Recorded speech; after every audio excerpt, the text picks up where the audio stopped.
ఎవ్వరూ లేరు. ఇక్కడి నుంచి పారిపోవడానికి ఇదే సమయం. నేనింకా ఇక్కడే ఉంటే నన్ను చంపి పండగ చేసుకుంటాడు రాక్షసుడు. వీడెక్కడ దాపరిచ్చాడో నాకు. సుఖంగా ఉన్న ప్రాణానికి ఎవరి దిష్టో తగిలింది. ఇంకెవరిది? ఆ మహాతల్లి మహాలక్ష్మిదే. చెప్తా చెప్తా. ఆవిడగారు మళ్ళీ మా ఊరికి రాకపోదు, అప్పుడు చెప్తా ఆవిడ సంగతి.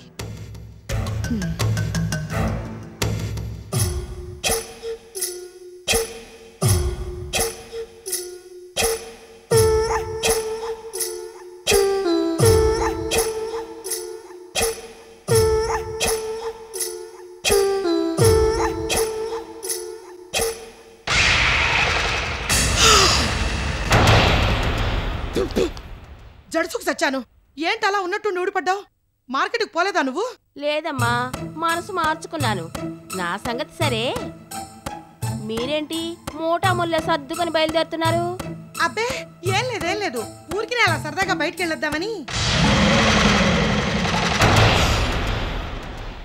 ఊరికినే బయటికి వెళ్ళేట్టయితే సూట్ కేసు సదడం దేనికి రత్నం? నీ మనసులో ఇంకేదో ఉన్నట్టుందిలే. అబ్బే ఏం లేదు. నేనెక్కడికి పారిపోవాలనుకోవడం లేదు. ఊరికే అలా అలా. అయితే సూట్ కేసు లోపల పెట్టేయమంటారా అమ్మగారు? నువ్వుడు ఆయనతో మాట్లాడుతున్నాగా, మధ్యలో హడావిడి పడతావే. ఏంటండి మీరు సినిమాకి వెళ్ళాలనుకున్నారని మహాలక్ష్మి చెప్పిందే, వెళ్ళలేదా? వెళ్దామనుకున్నాను, కానీ తర్వాత గుర్తొచ్చింది నువ్వు పాపం ఒక్కదానివే ఇంట్లో ఉంటావని. సగం దూరం దాకా వెళ్ళి మళ్ళీ వెనక్కి వచ్చాను, నిన్ను కూడా నా వెంట తీసుకెళ్దామని. ఓహో అలాగా. నాకు సినిమాలు పడవండి, తలనొప్పి వస్తుంది. మీరు వెళ్ళండి. వద్దులే, అలాంటప్పుడు నేను మాత్రం వెళ్ళడం దేనికి? నువ్వు లేకుండా సినిమా చూస్తే ఏం బాగుంటుంది చెప్పు? పైగా అన్యాయం కూడాను. అబ్బే అన్యాయం ఏముంది, భలే వాళ్ళే. మీరు వెళ్ళండి. ఇంకేం వెళ్తానులే. ఏదో మధ్యాహ్నం సినిమాకి వెళ్ళాలనిపించింది కానీ ఇప్పుడు అనిపించడం లేదు. పద కబుర్లు చెప్పుకుందాం.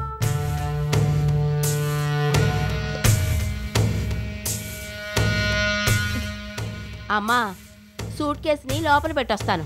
నువ్వు ఒకదాని దాపరిచావు నా ప్రాణాలకి. ఎందుకమ్మా అలా చిరాకు పడతారు? ఈ విషయం అయ్యగారికి తెలిసిందంటే మళ్ళీ మీ వైపు విమానం మోతమోగిపోతుంది. రత్నం, నా రత్నం, కాళ్ళ నొప్పి మళ్ళీ మొదలైంది, త్వరగా రా. నన్ను చూస్తే చాలు ఈయన గారి కాళ్ళ నొప్పులు మొదలవుతాయి. ఈ బాధల పగవాడికి కూడా వద్దురా భగవంతుడా. రా రత్నం, త్వరగా రా. ఈ నొప్పులు భరించలేకుండా ఉన్నాను.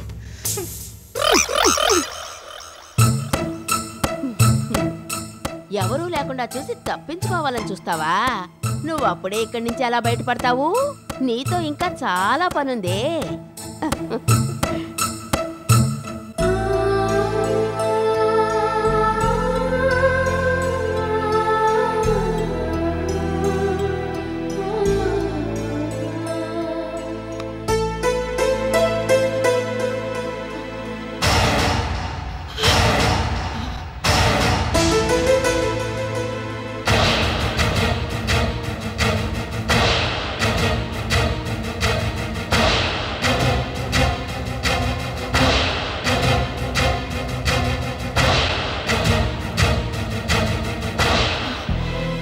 ఏంటండి సమత గారు, ఏంటి అలా ఉన్నారు? ఏంటంత కోపంగా చూస్తున్నారు? ఏమైంది? ఇంకా ఏం కాలేదు. ఏమీ జరగకముందే ఇక్కడి నుంచి పారిపో, లేకపోతే ఆవేశంలో నేనేం చేస్తానో నాకే తెలీదు. What happened? ఎందుకంత కోపంగా ఉన్నారు? మీతో కలిసి సరదాగా షాపింగ్కి వెళ్దామని ఇక్కడికి వచ్చాను. మీరు చూస్తే ఇలా ఉన్నారు. సరదా? అవును సరదానే. నీలాంటి వాళ్ళకి ఏమైనా సరదానే. మనుషుల జీవితాలతో ఆటలాడుకోవడం, వాళ్ళ బాధల్ని వినోదం కింద మార్చుకోవాలని చూడ్డం నీలాంటి వాళ్ళకి సరదానే. అసలు ఏం జరిగిందండి? ఎందుకు నా మీద అలా విరుచుకుపడుతున్నారు? ఎందుకా? తమరి బండారం బయటపడింది కాబట్టి, తమరి నిజ స్వరూపం తెలిసొచ్చింది కాబట్టి. శ్రీదేవి గారు, ఎందుకలా తెల్ల మొహం వేశావు? నీ అసలు పేరు శ్రీదేవి కదూ? ఇన్నాళ్ళు నీ పేరు రాధ అని చెప్పి నన్ను మోసం చేసావు కదూ? ఏమీ తెలియనట్టు నా పక్కనే ఉంటూ నంగనాచి కబుర్లు చెప్తూ నా విషయాలన్నీ ఎప్పటికప్పుడు సుధీర్కి చేరవేస్తున్నావు కదూ? చిచి, దౌర్భాగ్యురాలా! నీ అంత టక్కులాడిని మోసగత్తని నేను ఇంతకు ముందు ఎప్పుడూ చూడలేదు. ఎంతో అమాయకత్వం నటిస్తూ స్నేహం పేరుతో నా పక్కన చేరావు. వీలు చూసుకుని నాకు వెన్నుపోటు పడవాలనుకున్నావు, అంతే కదూ? నేను నేను నీకేం అన్యాయం చేశానని నన్ను ఇలా దొంగ దెబ్బ తీయాలనుకున్నా? ఆ రోజు నిన్న మనిషి చేతుల్లోంచి కాపాడినందుకు కనీసం కృతజ్ఞతైనా చూపించాలన్న జ్ఞానం నీకు లేదా? నేనేం తప్పు చేశానని నాకు ఇన్ని అబద్ధాలు చెప్పావు. నాకు దగ్గరై నా పర్సనల్ విషయాలన్నీ తెలుసుకోవాలని ఎందుకు తాపత్రయపడ్డావు? చెప్పు, నిజం చెప్పు, లేకపోతే నేనేం చేస్తానో నాకే తెలీదు.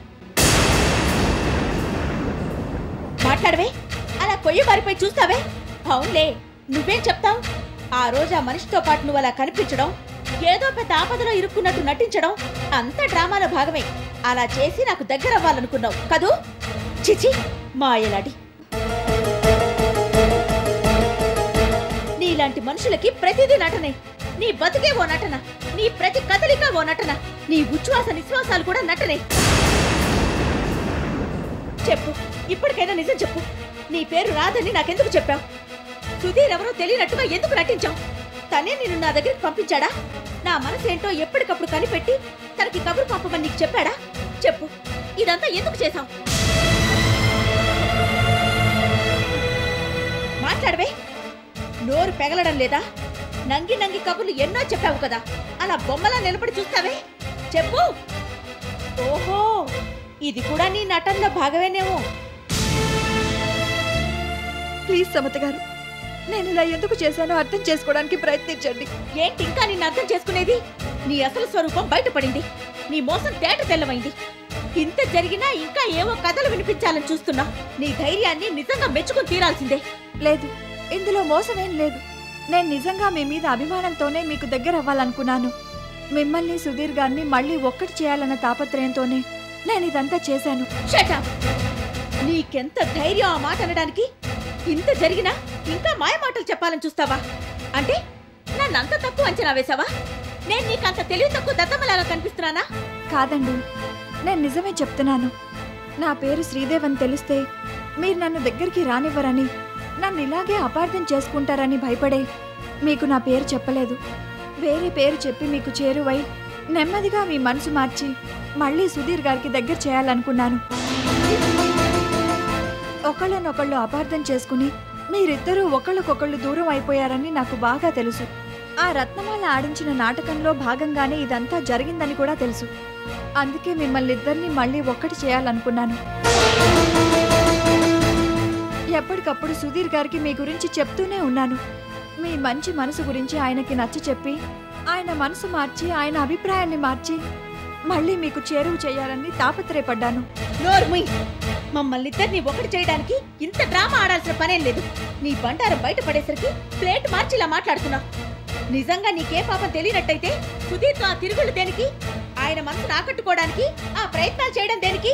లేదండి, ఆయన్ని ఆకట్టుకోవాలని బుట్టలో పడేయాలని నేనెప్పుడూ అనుకోలేదు. ఆయన నా పట్ల చాలా అభిమానం చూపెట్టారు. నిజం చెప్పాలంటే నన్ను పెళ్లి చేసుకోవడానికి ముందుకొచ్చారు కూడా. కానీ నేను ఒప్పుకోలేదు. తన అభిప్రాయాన్ని మార్చుకోమని ఆయనకి నచ్చ చెప్పాను. మీది చాలా మంచి మనసని, ఎప్పటికైనా మీ దగ్గరికి తిరిగి ఆయన చేరుకోవాలని నచ్చ చెప్పాను. ఎప్పటికప్పుడు ఆయన నా మాట కొట్టి పారేస్తున్నా నేను నా ప్రయత్నం చేస్తూనే ఉన్నాను.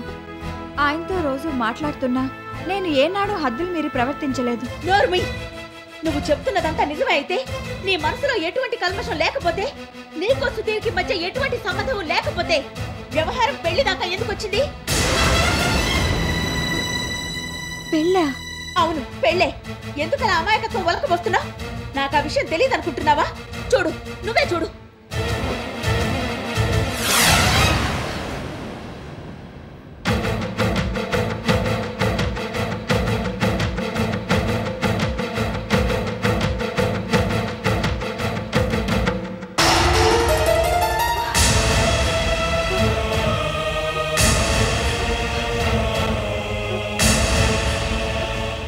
ఏదో కార్డుని ఇప్పుడే చూసినట్టు ఎందుకలా నటిస్తున్నావు? నువ్వంత ఆశ్చర్యపోయినట్టు నటించినంత మాత్రాన నేను నమ్ముతాననుకుంటున్నావా? నీకు తెలియకుండానే, నీ ప్రమేయం లేకుండానే ఈ కార్డు ప్రింట్ అయిందా? రేపు పెళ్లి పీటల మీద కూడా నీకు తెలియకుండానే నువ్వు కూర్చోబోతున్నావా? నీకు తెలియకుండానే సుధీర్ చేత నీ మెళ్ళ తాళి కట్టించుకోబోతున్నావా? చెప్పు, మాట్లాడవే. పాపాత్మురాలా, నీలాంటోళ్ళని ఏం చేసినా తప్పు కాదు. నీకు సుధీర్ మీద అంత ప్రేమ ఉంటే అతన్ని ఆకట్టుకోవడానికి నీ ప్రయత్నాలేమో నువ్వు చేసుకునే పని. మధ్యలో నన్ను ఫూల్ చేయాలని ఎందుకు అనుకున్నావు? నా బాధను వినోద సాధనలాగా మార్చుకోవాలని చూడటం దేనికి? నీ అంత శాడిస్ట్ ఇంకెవరు ఉండరు. అసలు పెళ్ళైన సుధీర్ని ఆకట్టుకోవాలనుకోవడమే తప్పు. అది చాలక మధ్యలో అన్యాయంగా నన్ను మోసం చేయాలని చూడటం అమానుషం. ఒక రకంగా ఘోరం, క్షమించకూడని నేరం. ప్లీజ్, మీరు ఇలా రియాక్ట్ అవడంలో అర్థం ఉంది. నిజమే, సుధీర్ గారు ఇలా చేసి ఉండాల్సింది కాదు. నేను నిజం చెప్తున్నాను, వినండి. ఈ కాటికి నాకు ఎటువంటి సంబంధం లేదు. ఇదంతా నాకు చెప్పకుండా ఆయన చేయించినట్టున్నారు. ఒట్టుగా చెప్తున్నాను, నాకు ఇదంతా ఏమీ తెలీదు. తెలిస్తే ఊరుకునేదాన్ని కాను. ఎప్పటికప్పుడు సుధీర్ గారు నా దగ్గర పెళ్లి ప్రస్తావన తెస్తున్నా నేను టాపిక్ మార్చేస్తూ వచ్చాను. ఆయన ఆలోచనల్ని కట్టడి చేస్తూ పోయాను. కానీ ఆయన నాకు చెప్పకుండా ఇంత పని చేస్తారనుకోలేదు. నిజంగా నిజంగా ఇది మీకెంత షాకు, నాకంతకన్నా పెద్ద షాకు. చాలే నోర్మి. ఇదంతా నీకు తెలియకుండా జరిగిందంటే నేను నమ్ముతాననుకుంటున్నావా? పైగా ఒట్టట. నీలాంటి క్యారెక్టర్ లేని ఆడవాళ్ళకి దాని విలువెలా తెలుస్తుంది?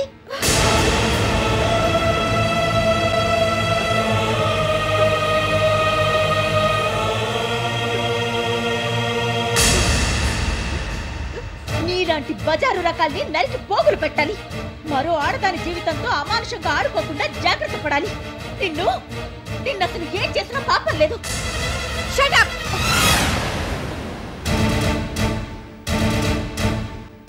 ఇందాక నుంచి చూస్తున్నాను, మీ ఇష్టం వచ్చినట్టు మాట్లాడుతున్నారు. నీతి మీ ఒక్కరి సొత్తే కాదు.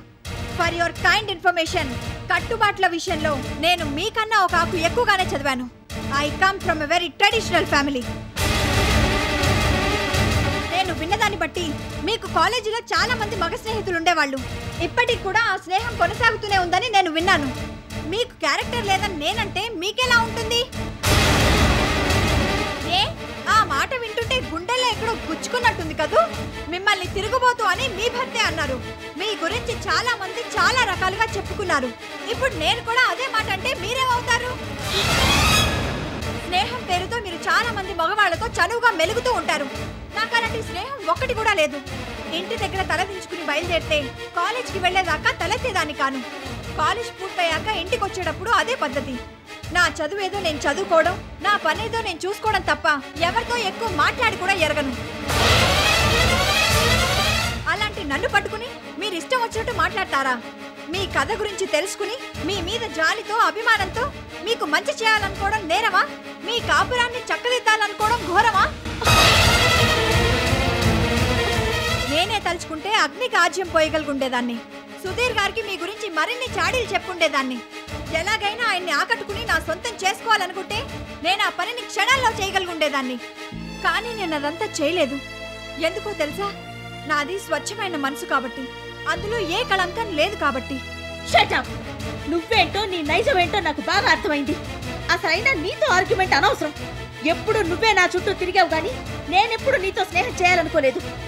నాతో స్నేహం చేయాలని నువ్వే ఆరాట పడిపోయావు గాని నేనెప్పుడు నీ వెనకాల పడి తిరగాలని తాపత్రయపడలేదు. నీకు నీ అభిమానానికి నీ దొంగ స్నేహానికి ఓ దండం. ఇంకెప్పుడు నీ మొహం నాకు చూపించొద్దు.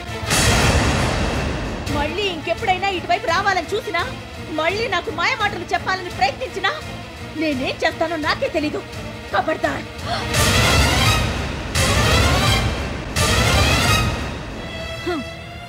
ఈ ఆవేశంతోనే మీ జీవితాన్ని పాడు చేసుకున్నారు.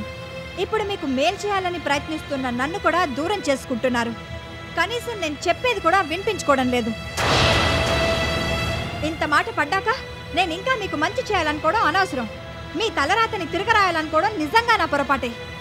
ఎవరి కర్మకి ఎవరి బాధ్యులు. మీరు చెప్పినట్టు నేను ఇంకెప్పుడూ నా మొహం చూపించను. యాక్చువల్లీ మీ మొహం చూడడం నాకు ఇష్టం లేదు. మీకేదో ఒకనాటికి నేను చెప్పినవన్నీ నిజాలేనని అర్థం అవుతుంది. మీరు చేసిన తప్పుకి తీవ్రంగా పశ్చాత్తాపడతారు. కానీ అప్పటికే చాలా ఆలస్యం అయిపోతుంది. It will be too late by then. Good bye miss Samatha. మీ జీవితాన్ని బాగు చేయాలని నేను అనుకోవడం నిజంగా నా పొరపాటే. I'm very very sorry. నన్ను క్షమించండి.